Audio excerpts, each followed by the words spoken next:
వదినా, ఎలా ఉన్నారు? బాగున్నారా? ఊరికనే ఏం చేస్తున్నారు, ఎలా ఉన్నారు, ఏంటా పండగ హడావుళ్ళు ఏంటా అని ఫోన్ చేశాను వదినా. ఏం పప్పులు వండుతున్నావు పండక్కి?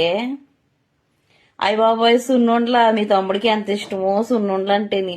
నేను ఏం చేసినా సరే చిచ్చి అసలు నాకు నచ్చలేదు. మా అక్క చేసినట్టు నువ్వు చెయ్యవు. అసలు మా అక్క ఎంత బాగా చేస్తుందో, సున్నుండ్లు ఎంత బాగా చేస్తుందో మా అక్క. అసలు మా అక్క చేసిన తీరు నీ చేతికి ఎక్కడ వస్తుంది అసలు?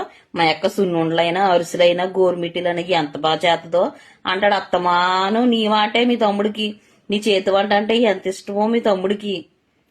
సున్నుండ పంపితే అయ్యో వద్దు వదినా, ఎందుకు నీకెందుకు ఆ శ్రమ వదినా, ఎందుకు నేను చేస్తాలే, పర్వాలా, ఏమైతే నీ ఇష్టం. ఏంటంటేటి అరిసెలు కూడానా?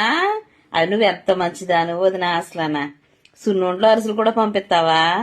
నువ్వు చాలా మంచిదాను వదినా. మరి నాకు గోరుమిట్టలు అంటే ఇష్టం, మరి నాకు చెయ్యవా?